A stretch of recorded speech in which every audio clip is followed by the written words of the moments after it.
Hi, good afternoon, or whatever time you're at. Hello, welcome to another event at the Institute for Holocaust, Genocide, and Memory Studies at the University of Massachusetts Amherst.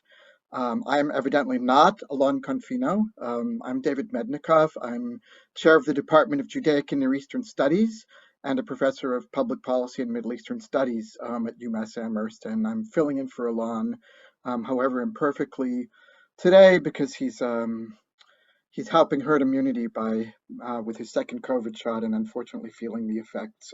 So he sends his regrets for not being able to moderate this really exciting and interesting panel that we have.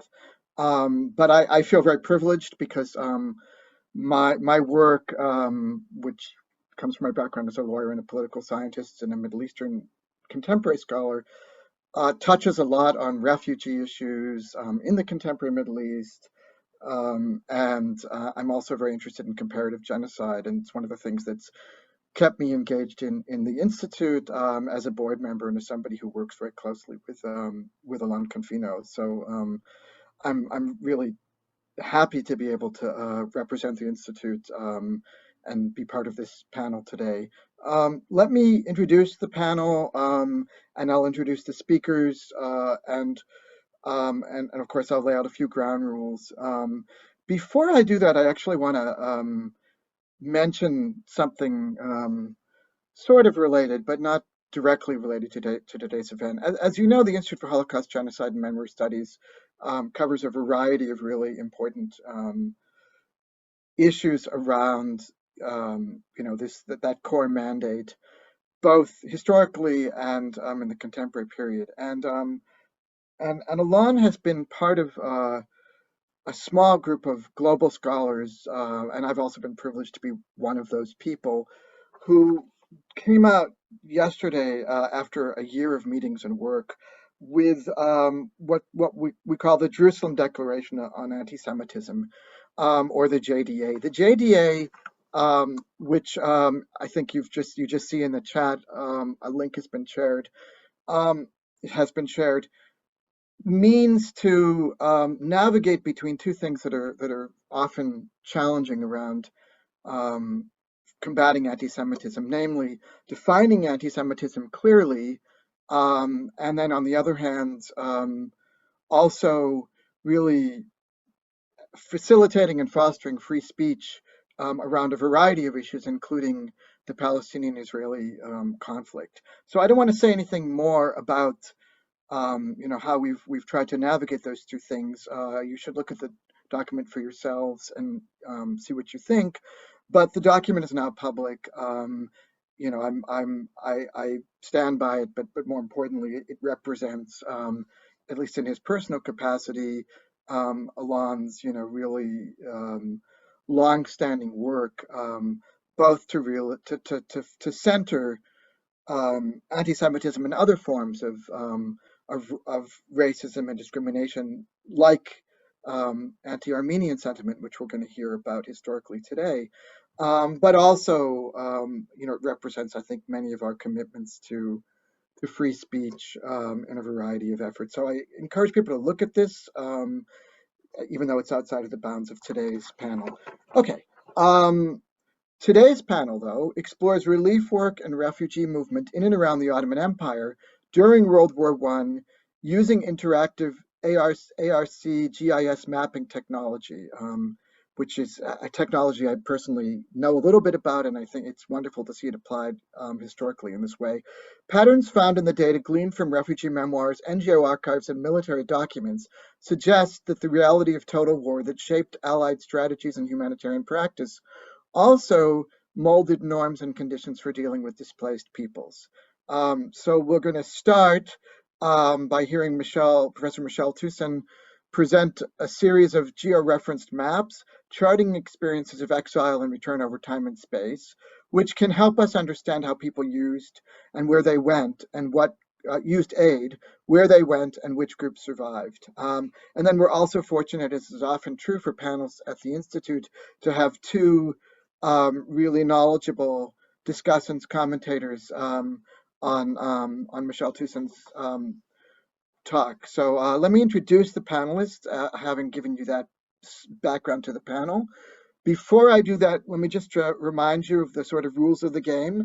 I'll introduce all three, I'll give the bios for all three panelists. Right after that, Professor Tusan will give her presentation and she'll share some slides.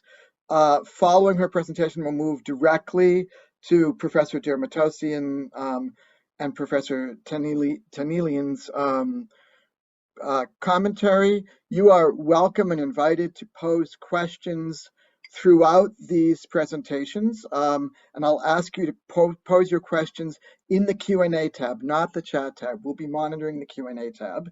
And if you haven't posed questions in the Q&A tab, we should certainly have some time at the end to take some questions live. So those are the rules of the game. I encourage you to follow them and pay close attention to what's going to be a very interesting panel. Now, brief biographical introductions. So our first speaker, our featured speaker, Professor Michelle Tusan, is a professor of history at the University of Nevada, Las Vegas. Her publications include The British Empire and the Armenian Genocide, and also Smyrna's Ashes, Humanitarianism, Genocide, and the Birth of the Middle East. She's also published articles in the American Historical Review and Past and Present. She's currently working on a book which charts the humanitarian crisis in the Middle East during World War I.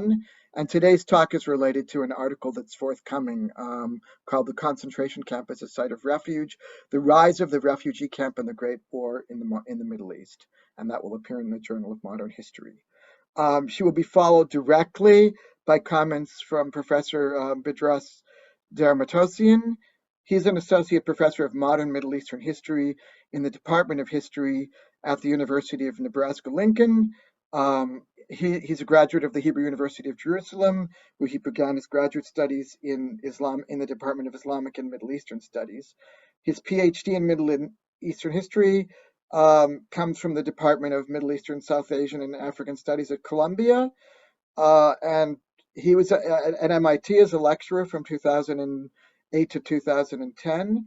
His areas include the ethnic politics of the Middle East, interethnic violence in the Ottoman Empire, Palestinian history, and the history of the Armenian Genocide. He's currently vice chair of the Department of History and the associate director of the Harris Center for Judaic Studies at the University of Nebraska.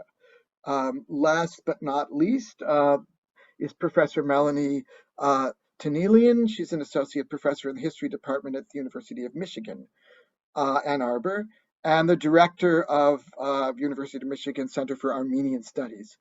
Her monograph, The Charity of War, Famine, Humanitarian Aid, and World War I in the Middle East, describes how the Ottoman home front grappled with total war and how it sought to mitigate starvation and sickness through relief activities. Tanielian is an historian of war and society, and her research and teaching includes the social and cultural history of World War I in the Middle East, the emergence of religious philanthropic societies and their work in times of conflict, the histories of modern humanitarianism, disease medicine, and mental health. So we have, diverse but really relevant expertise. And I'll just add, before I turn it over to Professor Tusan, lest anyone think that I'm not. I am less than 100% engaged in this myself. It turns out that my background is from my last pre-COVID international trip, which actually was to Armenia. And so that's Lake Sevan in Armenia in the background. Okay, without further ado, I'm really looking forward to the whole panel, and take it away, Professor Tusan. Thank you, David. And thank you all for being here. I want to thank the Institute for Holocaust, Genocide, and Memory Studies for inviting me.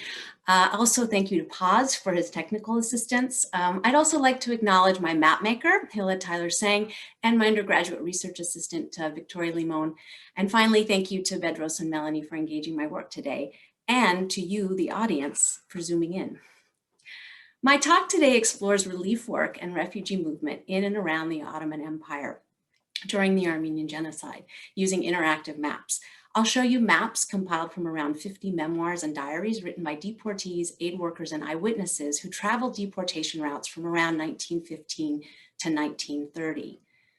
The Armenian Genocide began on April 24th, 1915. on the eve of the Allied invasion of Gallipoli, with the arrest of around 200 intellectuals and community leaders in Constantinople. A systematic plan of extermination of Christian minorities, including Armenians, Assyrians, and Greeks by the Ottoman government, carried out under the cover of World War I, would claim well over 1 million lives. The successful Allied invasion of Baghdad in the spring of 1917 created a strange situation. Massacres continued. At the same time, a network of humanitarian institutions funded by international aid agencies and Allied governments worked to undo the efforts to exterminate Ottoman minorities. What we would today call NGOs had operated in the Ottoman Empire since the late 19th century. These wartime institutions, however, were different due to their size, scale, and purpose, to provide aid to a population that had been targeted for elimination. Internal refugees, the focus of my study, survived in large part due to humanitarian assistance and somewhat surprisingly, I think, the Allied war machine.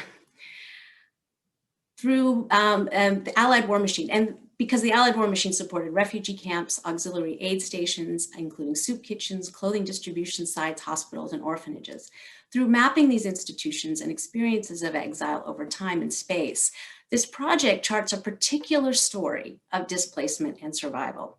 It also sheds light on why survivors often endured the problem of statelessness that created scattered diaspora communities in the post-Ottoman Middle East. I'd like to share my screen now, so let's see if I can get that to work, so I can show you my maps.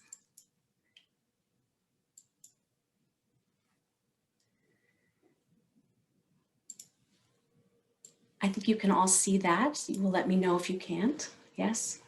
Okay, good. So let me talk about my data, and then I'll show you the maps.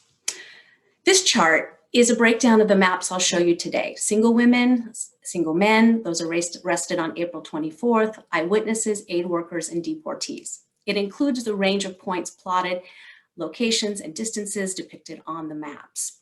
I do not claim my sample is definitive, and because of the nature of my source material, around 50 memoirs, diaries, and archival sources, this mapping should be considered representational rather than an exact description of movements. So first, a bit about my methodology. My purpose in the larger project is to make visible the experiences of deportees in Ottoman concentration camps and later Allied-supported refugee camps. What I've published thus far narrates the relationship between camps, humanitarian actors, and the Allies during World War I using traditional historical methods. I came to this part of the project as a digital humanities skeptic. I didn't trust the promises of big data to reveal new quantitative truths, but I needed a new method to access the difficult to pin down category of experience.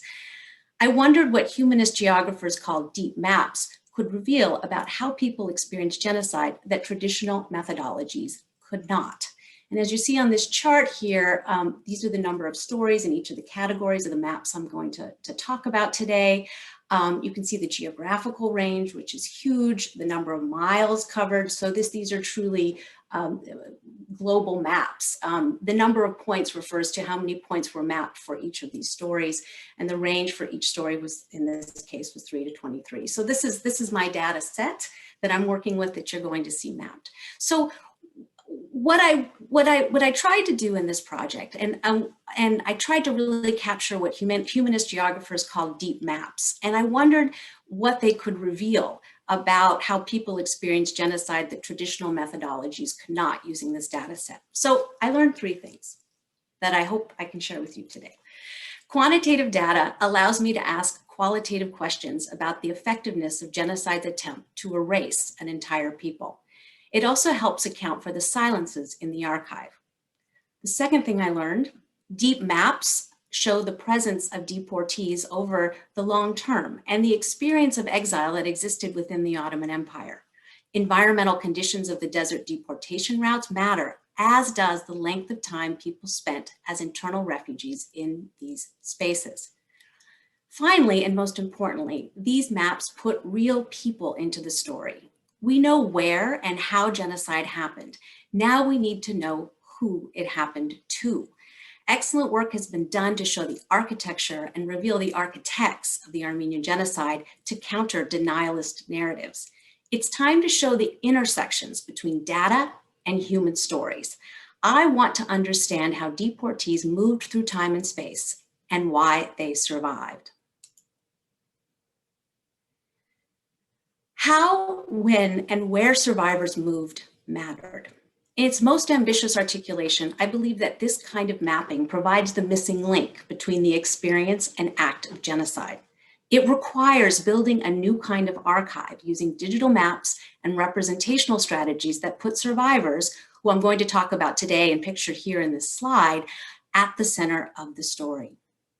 I started by gathering memoirs of those survivors and looking for patterns to show how genocide manifests itself as the experience of a people over time and space. This first map plots the string of refugee camps and auxiliary institutions that aided survivors. Many were set up in the wake of the 1917 Allied Baghdad invasion and the subsequent occupation by the Allies, Allied governments of the Ottoman Empire, led mainly by Britain and France here in the Middle East. This map shows the 8 institutions and refugee camps that grew up in the spaces of exile. You can see the key here, and you can see them dotting through the landscape. It's a first step, I think, towards illustrating the deportees' relationship to genocidal policy, aid work, and the realities of the wartime emergency. When we know where the institutions of aid exist, we can then make the stories, we can then add the stories of deportees to learn how survival worked. This map, though important for making my point about the presence of aid, is nevertheless limited as a one-dimensional representation. Now I'd like to show you what this information looks like as an interactive ARC-GIS map, which allows us to layer data and interact with these spaces. So we're gonna move now to my ARC map. And it will populate in a moment if I'm lucky. Where are you? Try again. There we go. So I used essentially the same data, but what I'm doing is I'm using layers, and the layers of the map here are pictured here. These are my different layers. And what I'd like to do, one of the things you can do with ARC-GIS is give a different sense of the landscape. And I think for our purposes, if we put a base map of a topographical base map, and this seems to be the best one I've found, we can then see those institutions differently. Here we see the desert, we see the mountains. It offers a bigger picture. But what I'd really like to show you is how this map, how layering this map can actually allow us to think about the data, which seems very, very easy to interpret, how we can then manipulate the data in order to ask different kinds of questions. This map, I argue, gives us a fuller picture of the institutions that grew up during the genocide and the routes of exile. Let's do a layer here. Let's layer concentration camps. Now on the other map, we didn't see concentration camps, but this map has them mapped in there. And let's layer them with refugee camps. Let's see what happens when we change this map and we just see those. We know from survivor memoirs, well, here are the camps and the refugee camps. What I'd like you to see in this layering exercise is that many of the aid stations that I mapped on the previous map grew up in the same places as Ottoman extermination camps. Something that I think the layering allows us to see pretty clearly. We know from survivor memoirs that journeys home often followed deportation routes in reverse and often took years. Many survivors occupied these spaces between 1915 and 1930 to varying degrees. The ability to layer this map and calculate distances allows us to ask important questions related to how aid actually worked. So what we can do is we can actually set a point and figure out what the distance is between these two institutions, between particular camps, between food kitchens, between clothing. It's like, how far did people have to travel to get aid? And that allows us to ask, I think, some important questions related not simply to this story, but to aid in general. Are refugees following aid, or is aid following the refugees? Plotting points of distance between aid stations, I think, can help us determine this relationship between aid and its recipients by showing how far someone traveled to find aid. And we can do that. I won't do that today because we don't have time, but you can then plot those distances and get a new data set about how people, how people might have moved, especially using these survivor stories that I'm talking about. I think this map also can deepen our understanding of the physical spaces of exile. The title of Ronald Suni's Armenian genocide study, They Can Live in the Desert But No Place Else, explicitly ties the no-man lands of the deportation experience to the project of genocide. Here we can see the desert pretty clearly. Samuel Dolby's environmental history of the Armenian genocide takes this a step further, arguing that sending Armenians into the desert was a, quote, weapon and means of deniability for the Ottoman state. The southern Ottoman lands where these deportation routes led, here, thus emerged as both a space of suffering and survival. These spaces mattered, particularly in the context of total war. So let's turn to the experience of deportation itself. We know that there were different routes which followed a general pattern that deportees took. Deportation maps, and now I have to go back to my slides. Deportation maps like this one show where genocide happened. The work done by Raymond Kevorkian and others in mapping these sites is crucial. Armenians deported from the high plateau region of Anatolia, labeled as Route 1 here in gray, were massacred largely in June and July 1915 and generally did not reach Syria and the desert spaces. Those who crossed the Taurus Mountains here and entered the Arab provinces to the south to the desert took two different routes, labeled 2 and 3 on this map. The first was through northern Mesopotamia, here, stretching from the Euphrates River to the Tigris River. Most who took this route were massacred at the spots indicated here around 1916. The other route corresponded to the inland regions of Bilad al-Sham and resulted in more survivors, largely from Cilicia, who for political and other reasons that I won't go into here, were eventually resettled in some of these towns. This region ran, of course, parallel to the Mediterranean and extended southward from Aleppo to the boundaries of the Sinai Peninsula. Let's add deportees to this map. Forgive the busyness of the map, but there's a point to it. Each dot represents a point along the journey of my 34 deportees. These points are represented, and I don't know if you can distinguish the colors, but each of these are a point that we have mapped using this ARC-GIS technology. I've represented it in this way. There are lots of ways we could represent the points on the map because I want to show the chaotic scale of movement.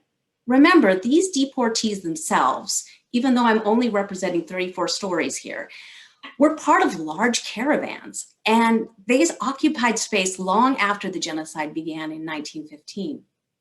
This map, this chaotic map, I think also reveals the deportation route as a space of contact. Victims came into regular contact with communities that we've assumed largely to be passive observers. My focus on survivor journeys concentrates attention on these moments of contact, the distance, these dots here, the distance between the places traveled rather than the destination itself. I want to draw attention to the connections between the dots. Survivors are everywhere along these routes and remain visible well beyond the moment of deportation. That is why erasure is so essential to the genocidal project. It happens on these routes, these very routes, where orphanages and Muslim households absorb and convert survivors. I would argue that the project of genocide is only complete when Christian minority refugees are denied the right of return and expelled in 1930 by the Turkish state. This map of hundreds of bluish dots renders the caravans and individuals in the caravans visible as they would have been at the time. Many became internal refugees and had to pass, convert, or risk deportation or death. As my previous map showed, your route determined your chance of survival. But as this map illustrates, survivors remained present in Anatolia, Mesopotamia, and the southern Ottoman provinces for years. What does this tell us about the experience of genocide? I argue that the caravans of so-called human wrecks represented by these dots made genocide visible and impossible to ignore. Caravans were part of the geography of the Ottoman Empire starting in 1915, and survivors traveled these routes through the 1920s. Camps on the outskirts of town held thousands of people at a time. Caravans came through the towns and villages, and even when they were not allowed into the city, deportees often found a way to move in and out of these spaces to buy bread, communicate with loved ones, and sometimes hide. My next interactive map makes this process visible. I've inserted, and we'll wait for it to load here. I've inserted the stories of deportees who you saw on the beginning slide, pictured on the beginning slide, into this map. So what we have here are stories. You can click on this story and you can find out what what his story was, and this is based on memoirs. Again, they're incomplete stories, but you can find out where he started, who he was, and of course you get a number of these overlapping. So you actually people those blue dots, people that earlier map the previous map I showed you with these actual stories, and you can layer these. What you can also do, what I love about this map, is my endpoints, and it's the same data I'm using. This map uses the same data as the previous map.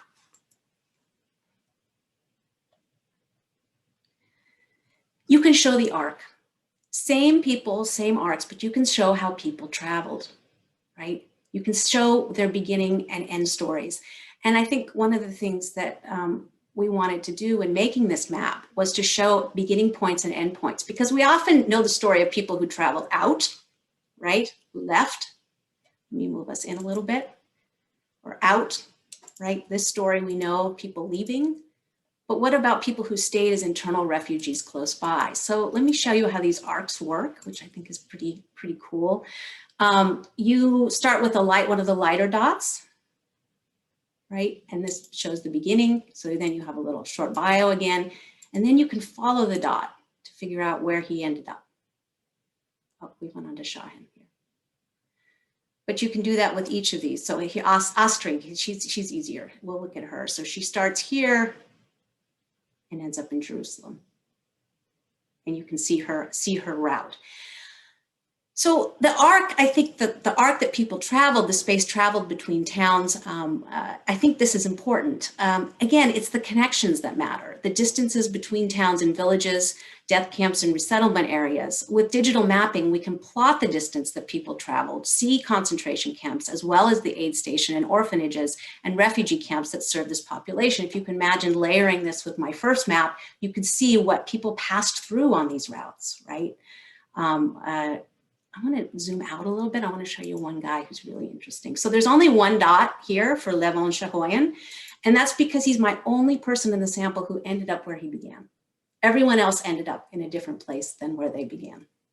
And in part that might be because he was in Iran, or we can ask that question, but that's why his dot is so dark down here.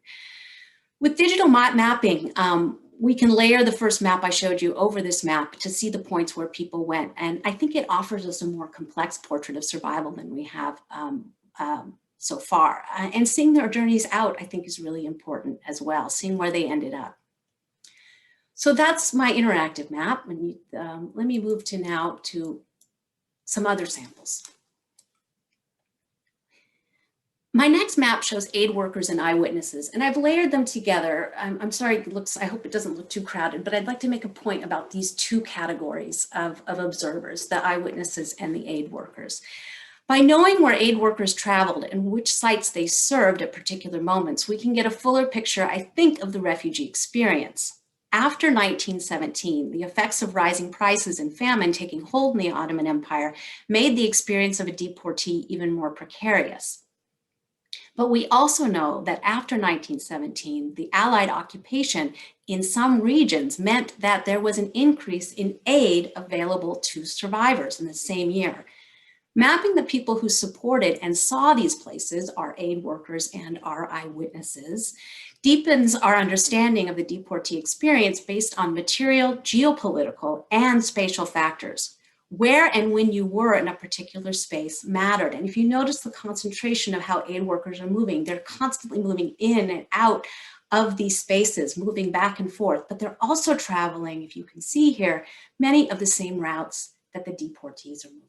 And eyewitnesses, it's a little bit, it's a wider story because they're moving in and out of these spaces. Where you were in these spaces mattered, as I've argued, but I think for me as a European historian, what I'm interested in these maps for is really trying to reconstruct Allied humanitarian diplomacy in the final years of World War I. I want to know, what did Allied soldiers, observers, and aid workers actually see? I've done work in the Imperial War Museum. There's a lot of soldiers who talk about what they saw on these routes. Some of these eyewitnesses are soldiers who were in this region at the end of World War I.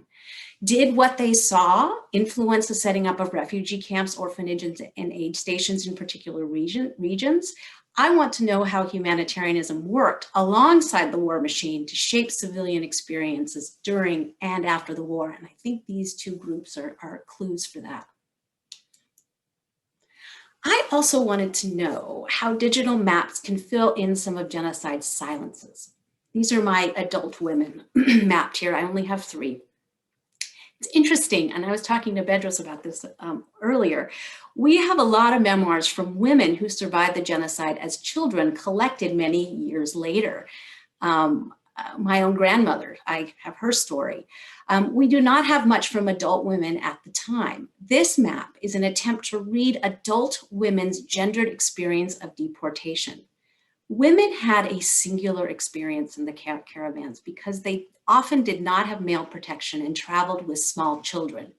Why so many of these women don't write about what happened immediately after the genocide is beyond the scope of this study. Again, I've only found 3.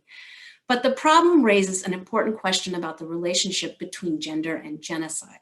The women I've mapped here deployed a range of strategies based on political and social status.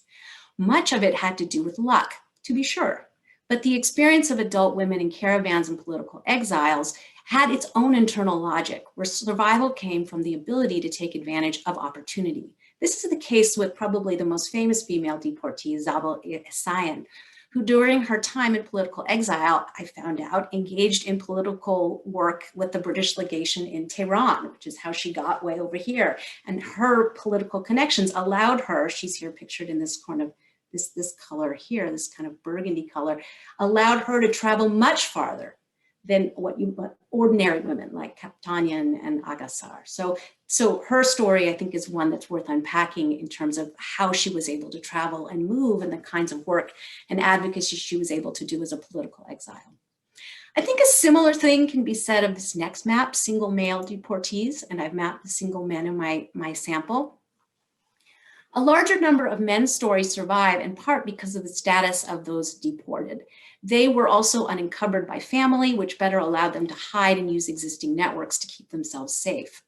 But I'd argue that they too had a gendered experience of deportation, centered largely around urban spaces and extending well beyond Ottoman territory. Look at how they go off the map here. Their travel goes off. These are deportees, but they have these networks that extend well beyond this core area where most of the deportations are existing. Being a deportee means that you experience places differently than you would if you were not.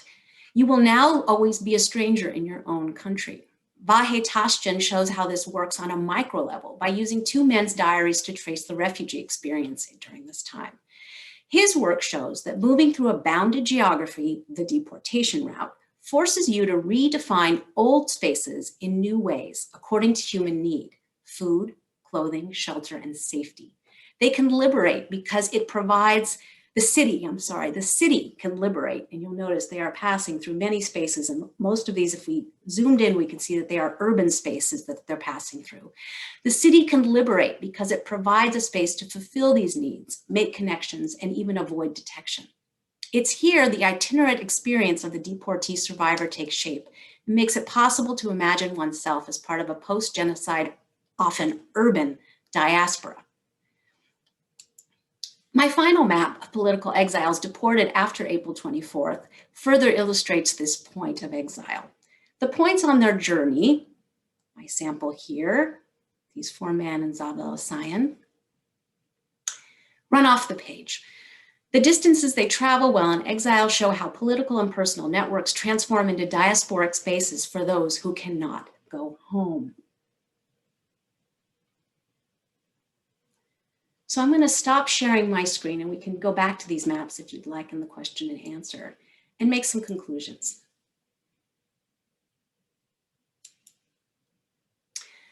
Genocide is the experience of a people, victims, observers, and perpetrators. The maps that I've shown you today offer a macro view of the process of displacement and how it transformed the landscape of the Ottoman Empire. Some witnesses to the caravans and mass murders found ways to justify and forget what they saw. Others tried to help. Still others actively enforced the racialized system of erasure and deportation through participating in conversion efforts.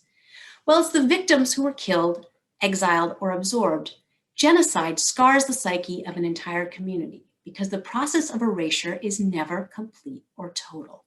Signs exist everywhere: unexcavated graves, religious symbols and dwellings, property titles that still bear the names of the disappeared. So what can mapping teach us about genocide as the experience of a people? Judith Butler has argued that we need modes of representation to apprehend atrocity and senseless death, and to make those whom the state wants erased seen.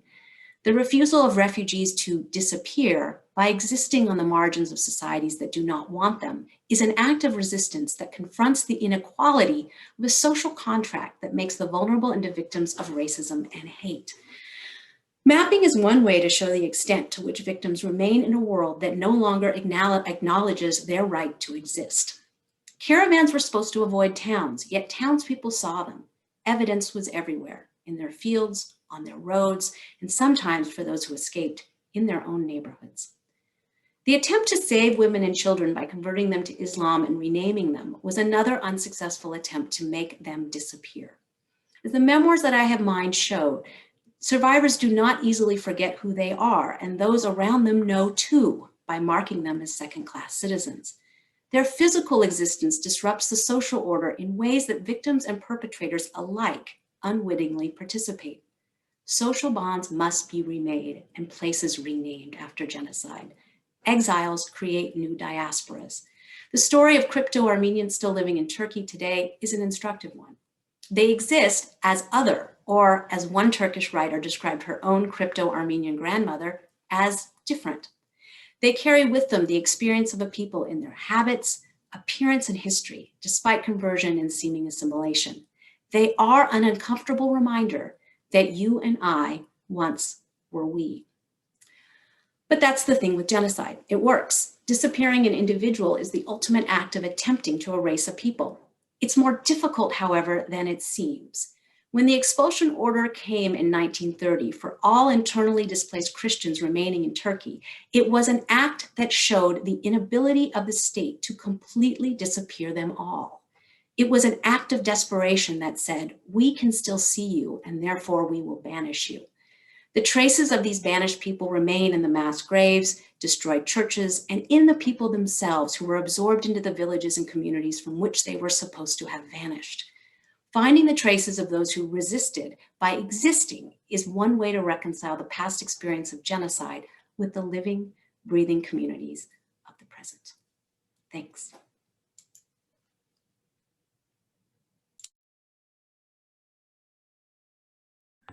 Thank you very much, Michelle, for this fantastic presentation.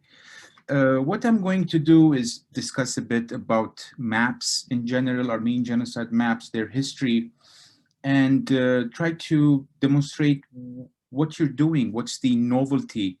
And of course, I'm going to show a map. Let me share my screen just a second.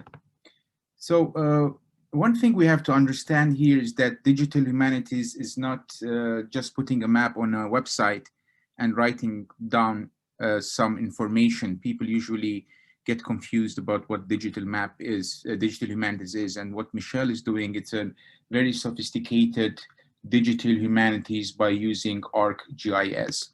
So this is the map, for example, of historical Armenia before the genocide. As you can see, the red sections demonstrate about the presence of Armenians largely in their home cities and towns. And the second map starts, this is from the 50s or 60s or even 20s maybe, starts demonstrating the map of the Armenian genocide. As you can see, the map shows the routes that the Armenian genocide caravans took place. And one important thing I would like to mention here is that after the genocide, sorry, in 1919, when in Istanbul an information bureau was set up by Patriarch Zavender Yagyayan, he brings two important historians, Garabet Nurian, Alshag Al-Boyadjan, to collect information about the types of demographic, social, political, and economic information pertaining to the Armenian genocide. So whatever map we have here afterwards is based on these informations. But one important thing, as you can see, maps are similar to that extent. This is the second map from the 1965. But one thing we notice in all these maps is that it's very still. You don't see anything happening. It's just arrows that going down. It's not live, it's not interactive. It does provide information, but we don't have dates, we don't have times, there's no temporality, you don't have duration, unlike what Michel is presenting here. And again, another map by Armenian National Institute. So all of these maps are similar to each other.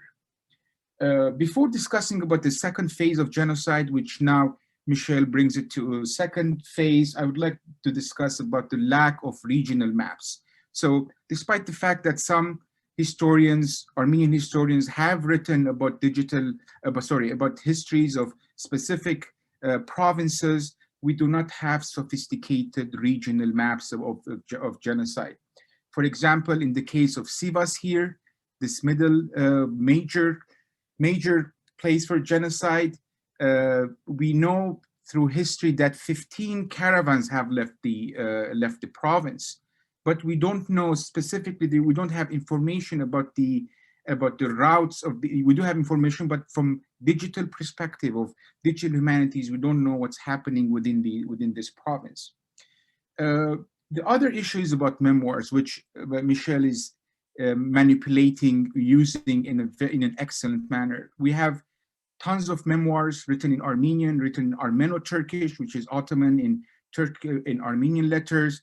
The Armenian Genocide Museum has a large project now trying to publish as much as memoirs as they can in Armenian, and I'm involved in some of those. The other source I would like to suggest, Michel, to look at is the Armenian Oral History Archives. And here I would like to share the following with all of you, just a second.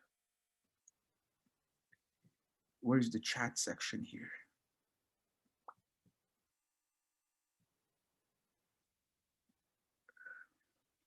Anyone can help me with this? Okay, I'll just write it down in the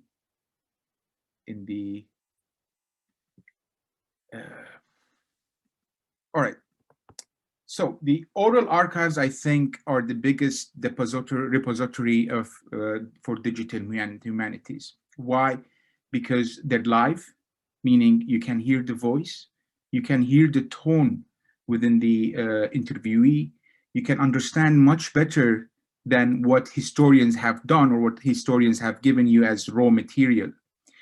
For example, I worked on Sivas a long time ago, and I used about 20 to 30 interviews of survivors.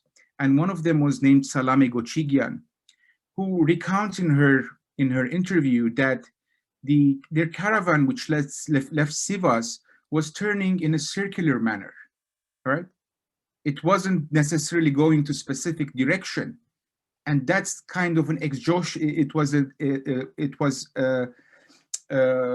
intentionally exhausting them so that they are tired and they eventually will die. And that's called genocide by attrition.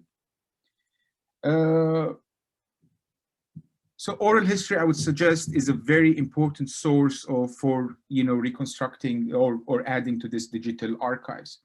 The other issues have to do with the level of analysis. Some would disagree with me, but I think that in different cases, class played an important role within Armenian communities for being saved or being able to escape or resist deportation. And by paying, bribing, other issues has to do with gender, profession, age.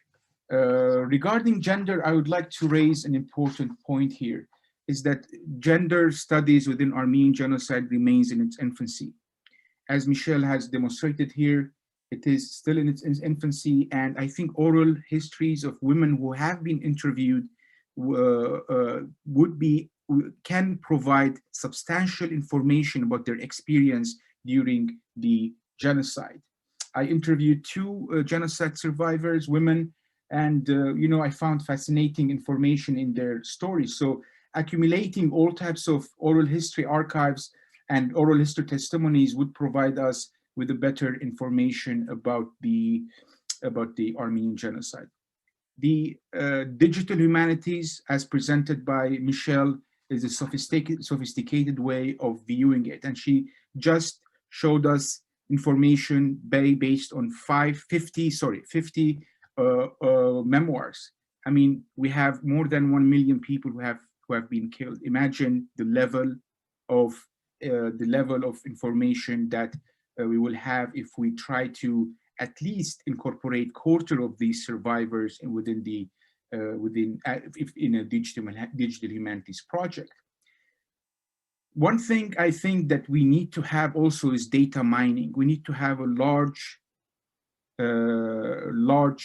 archival data in order to be able to manipulate it and put it in the form of digital humanities by mining the data.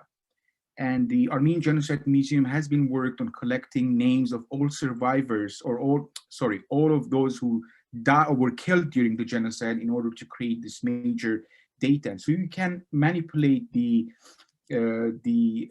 data in order to provide us different information about the Armenian genocide. The other part that I would like to discuss is the second phase of the genocide. And here Michelle does an excellent job with the concentration camps. I do not want to repeat what Raymond Kevorkian has done, a very important major scholar of the Armenian genocide, who really brought forthwards the second phase of the genocide, specifically dealing with the people who were deported from Cilicia, ended up in the concentration camps. I mean, isn't it ironic that ISIS's capital was Raqqa, and Raqqa was one of the concentration camps after so many 100 years? So that's very interesting to notice. But I think we need more research about these concentration camps also, because it's minimal. Recently, few books have come out, but we do not have much information. And again, the connections between these concentration camps in mapping the concentration camps, not only just with arrows here and there, as traditional historians have done, but something on the same level as Michelle has done. Last but not least, I would like to raise an issue. I would like to comment on something that you said.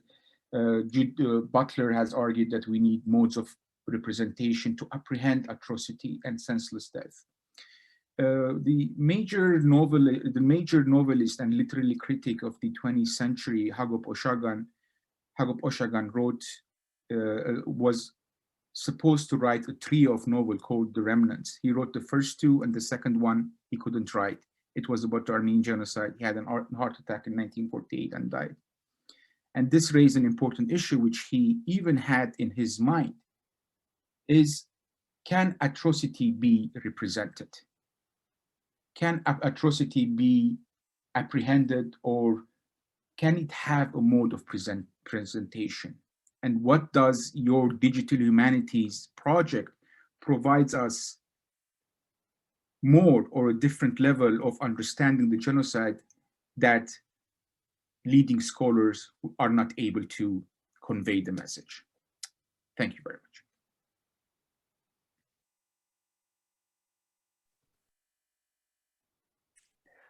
Okay, good evening, everyone. I guess it is my turn. Melanie Tanielian. I'm the director of the Center for Armenian Studies at the University of Michigan. And I would like to thank, of course, the Institute for Holocaust, Genocide, and Memory Studies for inviting me, and Professor Alain Cofino, as well as, of course, Professor David Metnikoff for jumping in at the last minute. And Paz Goldstein, who has been working so diligently behind the scene to put this event together and has been very kind along the way. And thank you, Michelle and Bedross, for including me in this discussion. Digital humanities, as Bedross points out, is a burgeoning field in Armenian studies. Of course, in other fields, it has been quite popular for some time now, and it can be measured by the many grants and funding opportunities that you see from federal agencies put onto the table to promote these kind of projects, as well as the hiring practices in the humanities department across North America. And of course, beyond that, digital humanities is something that we should take very serious. In the field of Armenian studies, digital humanities projects have taken root. And we have now many sort of projects that do digitizing archival collections, and also work with sort of the experiences of Armenians in the diaspora, as the USC Dornsief Institute for Armenian Studies has done recently in producing a digital humanities project that is called My Armenian Story. However, when it comes to the history of genocide or comes to historical studies, digital humanities is really at its beginning stages. And as Bedross mentioned, digital humanities is not simply putting a map onto a website.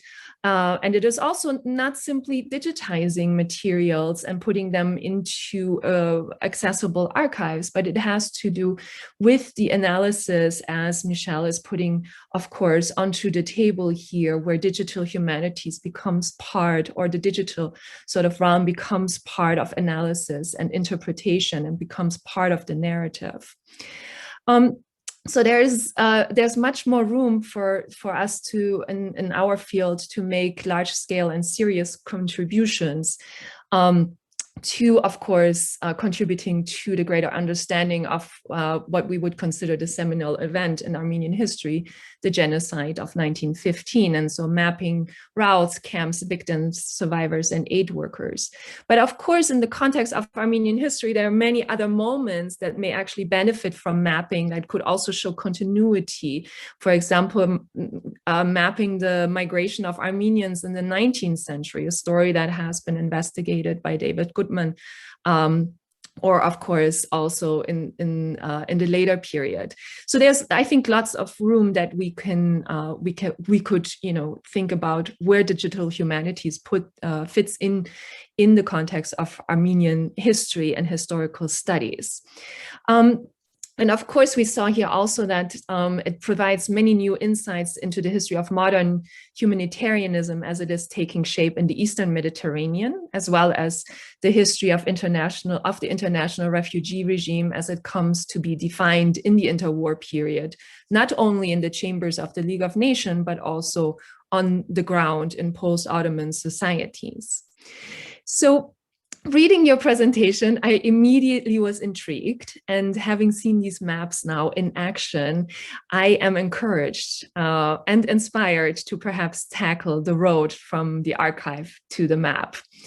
But I would like to ask a few points or raise a few points and hope that you may elaborate on your process and your methodology, and that's a very selfish way of commenting on your project, as I'm very intrigued in how you go about this. So if we think of the spatial turn in the discipline of history, it has opened these discussions around themes of borders, boundaries, transnationalism, and diaspora. And envisioning those themes, the utility of maps seems super definite. But however, and of course, we see also that mapping, as you mentioned in your conclusion, that there's a very powerful political process of making those who were to be erased visible. And as you write, mapping is a way to assure that victims remain in the world, even when that world no longer acknowledges their rights to exist. So it is, of course, also highly political. But how we draw these maps, or let the computer draw them, what kind of maps we choose to represent the historical, and how we can use them is perhaps not so straightforward, and also perhaps a little contentious.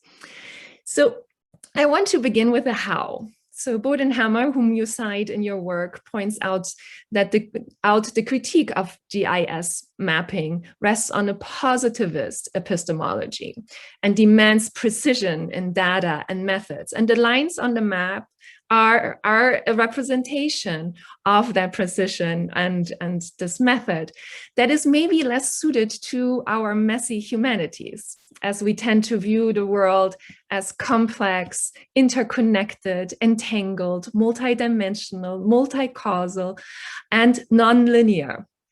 There are endless connections and possibilities in telling the story of the past, a fact, of course, that vexes our discipline.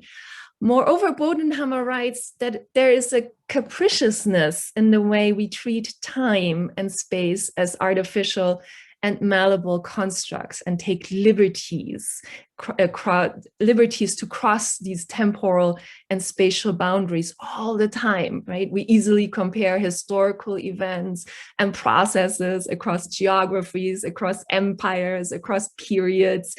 And our genre of narrative is really based in these tiniest of intricacies. And we all know that in their constructions, when we do write our monographs, when we do write our articles, we make many choices, as a total history, of course, is simply impossible. Considering this context of a messy, entangled, multidimensional humanities, I would love to hear a bit more about your process. How do you move from the memoir, from the archive to the map? What are the choices that you make there? Or to use your words, can you give us a bit of a behind the scene glimpse of how you transformed unstructured text into structured maps? Second, the kind of map is you work with the concept of deep map, which has been defined, I quote, as not confined to the tangible or material, but include the discursive and the ideological dimensions of place, the dreams, hopes, and fears of residents. They are, in short, positioned between matter and meaning, unquote. Reading this definition, I am intrigued by this kind of total possibility that we see here. And you state also your desire to interrogate space as both occupied space and a space that existed as part of a memory, an imagination, an experience, which is perhaps a bit more straightforward. As I can see how memory and reality are often in tension, and I just had this beautiful conversation with Sato Moralian yesterday about the story of her grandfather that had a lot to do with the tension of memory and reality, and her trying to map for herself these places that perhaps only existed in an imaginary. So I can see how this is a beautiful way to make these memory spaces visible. And especially when we think of second generation or third generation survivors who are dealing with what Marianne Hirsch has said, the sort of post-memory moment, where the memories are lived experiences that are perhaps not one's own memories, but the memories of one's ancestors. And so this is a very beautiful way to think about memory and space, and the reality of an imaginative space, of course. But how about the call of deep maps also having the prospect of attending to the affective life of the archive? How do dreams, hopes, fears, joys horrors appear on these maps? Is there room in what you call a macro story of displacement and survival during the Armenian genocide for the affective micro-historical? That's my question. And I think there is, and I think you've illustrated some of that. And how do we do maps? In most cases, or how do we use maps is my third point. In most cases, of course, maps are descriptive, and I'm a culprit in using maps as visual tools. They're beautiful educational and instructional tools. They're wonderful in giving your readers a lay of the land as to which geography they're about to enter. And I wonder if you could expand a bit for us where in your larger project do you position deep maps in relation to narrative? You write that deep maps are much more than illustrations of what scholars have written. You say that you use them as spatial narratives that complement prose narratives. But I still wonder how you envision the relation between these two in your publication, as I'm imagining that the deep maps that you're working on here are not postmodern ventures that would embrace this sort of multiplicity, fragmentation, simultaneity, and subjectivity, which I have no problem with. I think it would be an equally awesome project. But that's of course not what you're doing here. So I guess my question here is, what is the complementarity of these two, spatial and the prose, and how will it function for you on a practical level? And lastly, I have to, of course, ask a question about humanitarianism, as that's what I do. And as you mentioned, you are interested in reconstructing Allied humanitarian diplomacy in the final years of World War I. And I'm sort of wondering how this project has reshaped your sort of thinking about humanitarianism. I mean, you've worked on this for many years, and so it's interesting to see how has this affected you as a scholar. Are you thinking differently? And so I'm here thinking also of Keith Wattenpaul's book, The Bread from Stone, where he has sort of methodologically brought together an understanding of the intellectual and social context of humanitarianism with sort of the lived reality of these places where the humanitarian act sort of takes place. And where he's working, of course, from a different perspective and uses different sources as a Middle East historian, from you as a European historian. But I'm wondering, how has your mapping project influence this? And what I'm seeing here is sort of a possibility for this kind of dialogical or a potential for this dialogical understanding, as Wattenpaul puts it, onto the table for us. And sort of just a larger sort of question around, you know, how is your work contributing in this sort of new shape that it is now to this larger historiography, this very new historiography of humanitarianism in the Eastern Mediterranean. And now I'm going to throw a few more out there for you. I know this is a lot, but one thing that came up for me when I was listening to you, and this Bedross has also pointed out, is sort of the availability of memoirs that is gendered and that is perhaps also class-driven in terms of literacy, right? So who are the writers that are able to articulate their survival stories, and why, you know, and how that perhaps is very quite gendered in terms of level of education in the Ottoman Empire at that particular moment in time. The oral histories, of course, is perhaps also is a really great point that Bedross is bringing up, as that is maybe one way where the affective may find its way into these maps. But, you know, of course, the written work is also very, very powerful there. And I leave it at that. I think that that's a lot. And thank you so much for having me part of this conversation. And there are a ton of audience questions also, but I think we should let Michelle sort of just respond a bit? Yes, I agree. Thank you, all three of you. This is really interesting and rich. So, Michelle, I'm gonna yes, encourage you to respond to some of the points and questions that Bedross raised, and then certainly Melanie raised a lot of really also very interesting and I'm sure rich questions and points. And I'd say take a few minutes to do that. I've also kind of summarized into groups some of the Okay. questions that appear in the Q&A. So maybe after you do that, if we have some time, I might pose a few questions based on what I've seen in the Q&A. Thank you. Wow, thank you for those responses. And you're giving me the great opportunity to imagine what I think this is going to look like. The first thing I'd like to say is that I imagine myself at this point in the project I'm constructing a new kind of archive.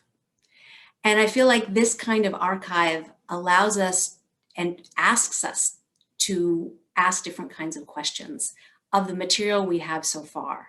So maybe what I'm doing in terms of the mapping might not be original in the sense of I'm not using brand new sources, but by layering them in these deep maps, I think we literally can see them differently. And one of the things I'd like to say, if I had $1 million, right? If I had one of these humanities grants, what I would do is I would take these maps and I would put every single survival story I could find into them. And I would actually love to open source it. So someone in the chat asked me if I knew a particular story, if I was mapping a story, that people could actually put their stories onto these maps. And then you could figure out which paths they took. There's a project at Stanford, one of my undergraduates used it for a paper she did on deportations. I did this course on travel on people who were forced to immigrate for under duress, and she did the story of the partition of India. And there's this wonderful project at Stanford that collects these stories, and because no one has collected any of them of people who were deported, and they show where they went. And it would be wonderful to have the same thing for the Armenian stories. So the archive at USC, people who had language learning that I don't have. So if I could imagine this, I would literally want these deep maps to be an archive and to be open sourced and allow people to actually use it as their own data sets, to be able to figure out what they can do and manipulate. And that, I think, would be a really exciting way to think about digital humanities in this open source sort of way. And I am sidestepping in some ways your question about how I'm going to use them. Well, I do know, and I do have some ideas about how I'd like to use this. Just so you know my methodology, what I did was, so my undergraduate research assistant, who extraordinarily came to me to say she wanted to help with this project. And we got funding from our undergraduate office of research. And what I did is I handed her these memoirs, and I know Bedross gave me a lot of these to start with. And I said, chart every moment that you see a location. And we put it into an Excel sheet. And then I gave it to Hilla, who was doing my maps for me, and she then put them in a place.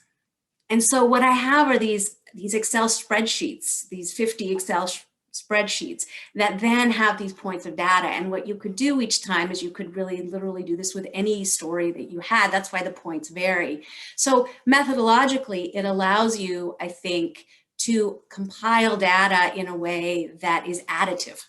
So this isn't the end of this. Go ahead, Melanie. May I ask a question? Sure. I don't want to interrupt you, but I think it's relevant right there. And it was also a question that came up almost immediately in the Q&A, is when you're doing this, it's very clear where sort of the route goes, right? I mean, that's very easy.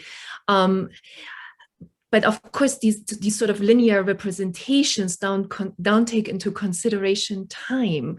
So within this sort of Excel spreadsheet, did you record how long someone stayed, let's say, in Aleppo, and how would that be represented on a map?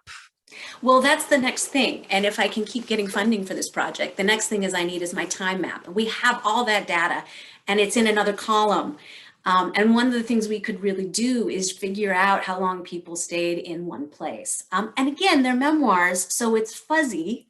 We don't know exactly, but we do know who joined them at certain points, who died, who in the family structure, if people were alone. We know all those things. So if you could do what I'd like to do is another map where we take those deportee stories, all those little blue dots, and we could actually put exact time stamps, if you will, time dates, things, and I have them. I have that. But again, one of the things we struggled with in trying to represent, and these maps do kind of overwhelm, is how you can actually take the data and represent it in a way that is conducive to asking different kinds of questions. So the idea of the pop-ups we came up with, right? So you wouldn't have to be overwhelmed by all of these dots. Like I could imagine with that dot map to have a series of pop-ups that would allow you then to be able to like simply make them go away, and you could trace one or two of them, right? So then you could really increase the layering question with that. So yes, we do have time. I didn't show you that today because we haven't mapped that yet, but you can locate that. And I think for my work, I really feel 1917 is a crucial year. And this is a moment I've really been working with in my own research. And what these maps help me do is chart what that transitional period was. The genocide starts in 15, and we tend to say, okay, the war's over, and we're debating, when does it end, when does it begin? I don't care when it ends and begin, what the end point is. I want to see it as a process. And so when you get this aid coming in 1917 and the Allied occupation, which has been underestimated in terms of its effect, particularly in the southern lands of the Ottoman Empire, you really can see refugee movements, I think in a distinctive way. And you can see people are really moving in these spaces between 1917 and 1930 in really distinctively, and we don't know enough about that. So I think the relationship between those things are important. So my method is really developing as we get more information, and I have the data, and it's really a matter of putting them on the maps, and I think it would be really illuminating. But my hope is really to create a new kind of archive that lets us see what we know before those maps that Bedross showed, which were, that's where I got my mapping data from. If we literally can put people into these spaces and also look for patterns. So the hardest question you've asked is the affective question. How do we get at the affective communities? And it's a question that showed up in the chat too. How do deep maps really help us then translate this into prose that tell us what people actually experienced? Well, in addition to this archive, what we have that I'm building, what we also have is we have the actual memoirs themselves. And so you can't forget that these maps are not existing. I think often with digital humanities, we think it's an either or thing. Like you're doing this stuff with maps or you're doing the archive. But I think now we can't see those as separate. I mean, you've got to understand the narrative function of history as operating as a tool that helps us then translate data. That's what we're good at as historians. We tell stories. So if we can take the archive that we know, one of these stories I found in the Imperial War Museum, I listened to her telling this story about her mother, the one that ended up in Jerusalem, Austria. And I had this cold shudder go down my back because the story that she told, and I was listening to her tell the story, recorded 10 years ago, 20 years ago, it was my grandmother's story. It was the weirdest, it was this feeling of like, I have heard this story before, but I've never heard it this way. But how then do I translate what she's telling as an experience into an actual story of genocide? And I could say, this is what happened to her. But I think when you see the patterns and you see that it happened to multiple people in similar ways, you get at a particular kind of affective experience that, yes, is individual, but it's also part of a people's experience in time and space. And I think that this kind of archive allows us access in a way that we haven't had before. So I would never say that these digital maps should be the only thing we use. but it has to be another tool because, like, I didn't see the concentration camps were in the same places as refugee camps until I mapped it. And all of a sudden, I'm shocked to see that refugee camps and concentration camps are literally people taking the routes out are taking the same routes back and stopping in the same cities to get aid in places where they were detained. That must give you a certain kind of feeling of not just deja vu, right? Like a feeling of wanting to be able to survive in these spaces. So the affective part is the one I do care about that. I can't access it completely through this archive, but it has to be there. So I guess my call is we've got to construct a new archive and we've got to be open to it and not take ownership over it. Like if I could, I would really make this an open source project, like I said before. For my own research, I want, and this is what I care about, you know, Melanie, I'm glad you asked me the humanitarian question, because what these maps show me is the changing nature of humanitarianism in this moment. And it is, my findings surprised me. And what I found in looking at these maps and studying what's happening in the final years in the war in the Middle East during this time is that humanitarianism and the war machine become uncomfortable bedfellows, that humanitarianism grows up in connection, in association with the war machine, and that the two rely on each other. You cannot have massive humanitarian infrastructure without the military. And the camps are run by military personnel.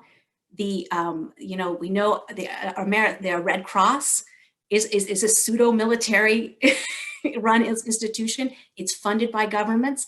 And peoples from all over the British Empire are the ones who you see in the camps. To see Sikh men in these camps, these refugee camps, is quite startling, because you realize that this is a project of empire that the British are involved in, and it has at its core a humanitarian soul.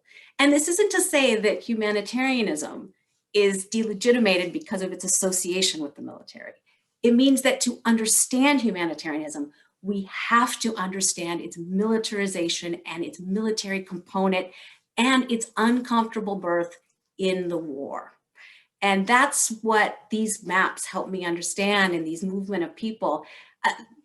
I'll just conclude, and if we have other questions, one of the most extraordinary things I read was one of these survivors who was at Port Said, the Musada survivors, and they wanted to go home. And the French military is saying, and the British are saying, you can't go home, there's a war. And they say, no, just send us home. And they said, but you can't do that. And finally the French gave them money and they got on a ship and they went. And this woman says, you know what? We were Ottoman subjects, now we're French subjects. We don't care.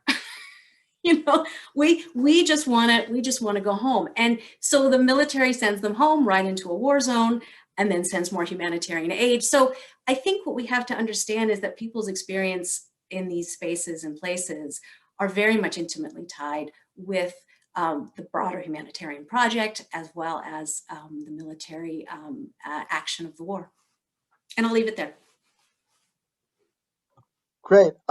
Thank you so much. So again, I don't have, I know that there is such a thing as Zoom fatigue, and everybody's been working and thinking very hard for over an hour now. So what I'm going to suggest is that I'll summarize at least two genres of the really interesting questions that I've seen in the Q&A and give anybody a chance to kind of connect to them.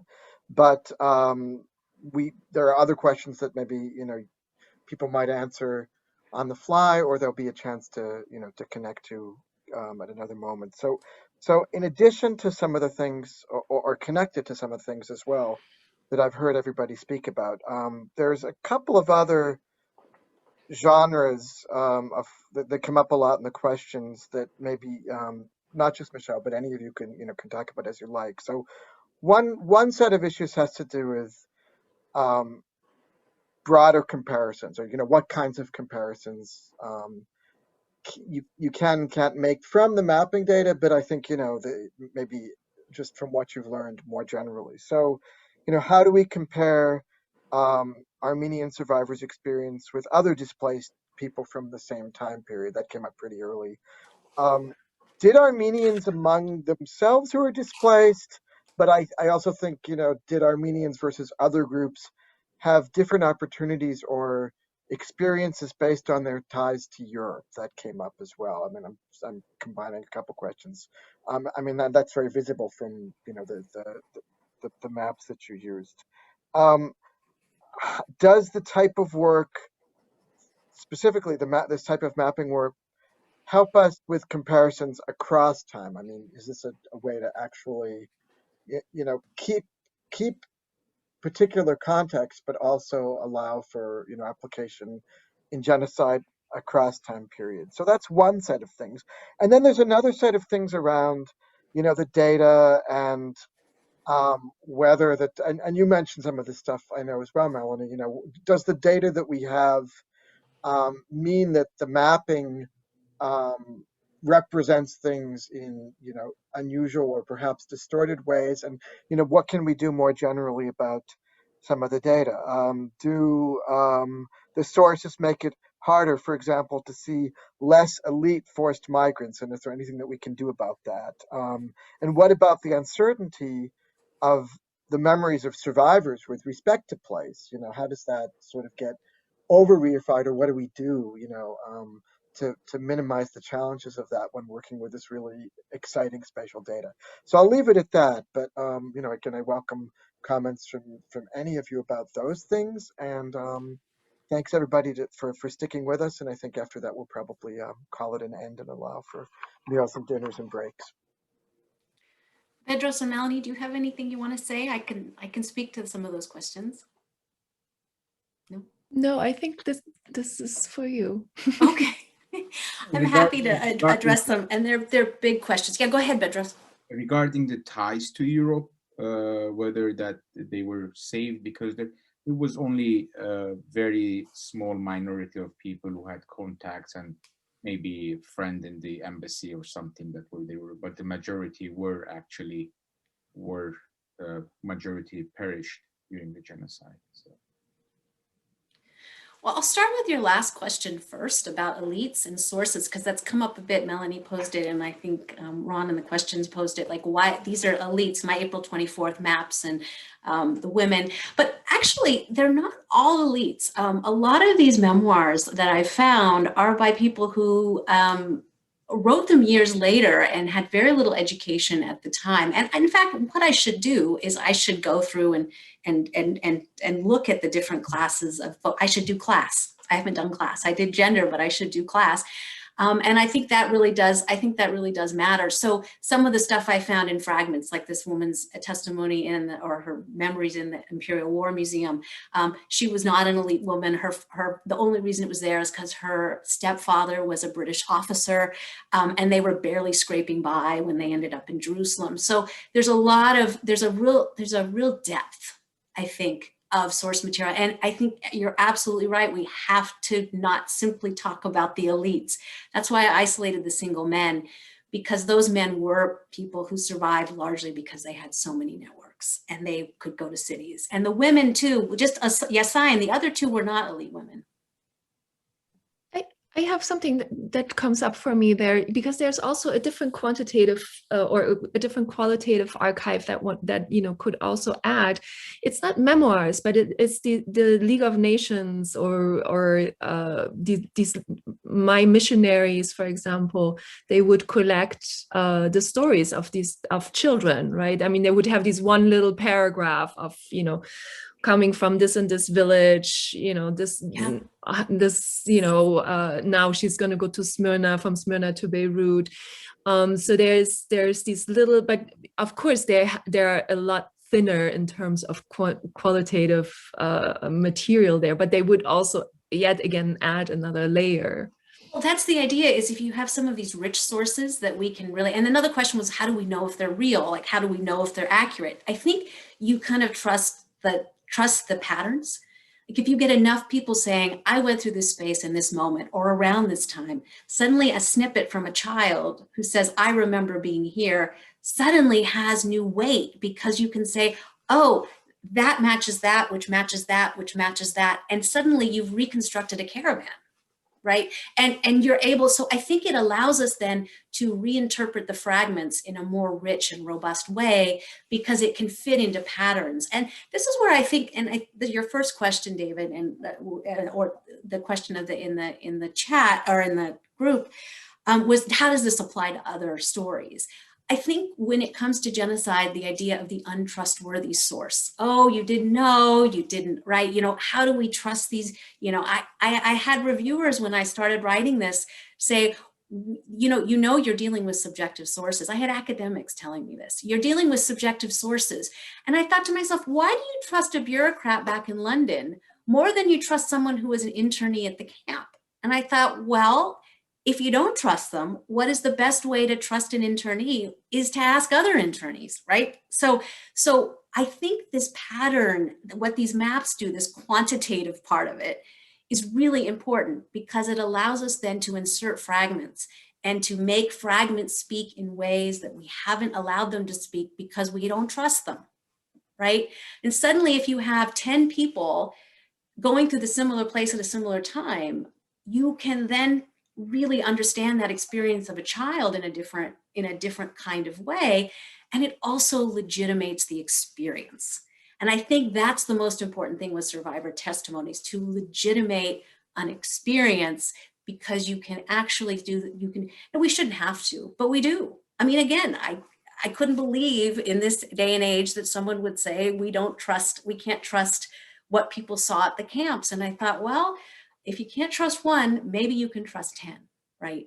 And so I think that's where we go. And I want to end on this point of, I think there's where we can then apply it to other kinds of cases. We can use this kind of quantitative methodology to then map the experiences of survivors, whether it's Rwanda or the Holocaust, or you know, anything that's sort of these well-documented stories, and I think if we map them, I think it can allow us to access a particular kind of survivor experiencing, ironically, using this quantitative method, right? And then we can start talking qualitatively, but we need more data. And my 50 stories are just a beginning. Thanks. I think that's a wonderful, segue to end.